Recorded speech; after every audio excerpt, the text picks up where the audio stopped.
5 வகையான விதிமீறலுக்கு மட்டுமே அபராதம் விதிக்க வேண்டும் என்று போக்குவரத்து காவல்துறைக்கு சென்னை மாநகர காவல் ஆணையர் அருண் உத்தரவிட்டிருக்கிறார்.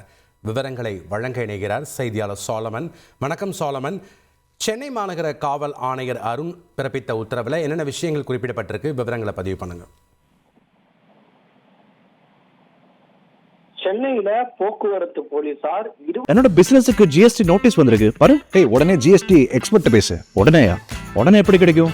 பாஸ் வாலா பி தி பாஸ். 25 வகையான போக்குவரத்து விதிமீறல்களுக்கு அபராதம் விதித்து வருகின்றனர். அது மட்டுமின்றி ANPR கேமரா மூலமாக பதிவு செய்யப்பட்டு வருகிறது இந்த வழக்கானது. இந்த நிலையில பல்வேறு குற்றச்சாட்டுகள் போக்குவரத்து போலீசாருக்கு மீது சமீப நாட்களாக எழுந்து வந்தது. அதாவது கும்பலாக நின்று துரத்தி வாகனங்களை பிடிப்பதாக ஒரு குற்றச்சாட்டு நிலவி வந்தது. இந்த நிலையில அதனை போக்கும் வகையில காவல் ஆணையர் அருண் அவர்கள் வாய்மொழியாக ஒரு உத்தரவும் பிறப்பித்தார். அதாவது கும்பலாக நின்று பிடிக்க கூடாது எனவும் இந்த உத்தரவு பிறப்பித்தார்.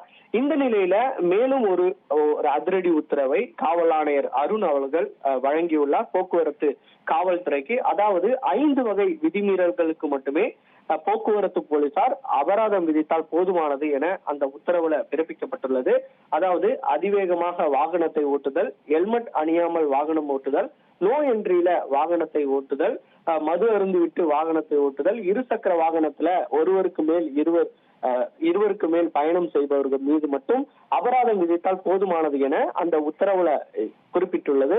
இதனை போக்குவரத்து காவல்துறையினர் அனைவரும் பின்பற்ற வேண்டும் எனவும் அதுல குறிப்பிடப்பட்டுள்ளது. முக்கியமான ஒரு உத்தரவாக இது பார்க்கப்படுகிறது. நன்றி சோலமன், உங்களுடைய தகவல்களுக்கு.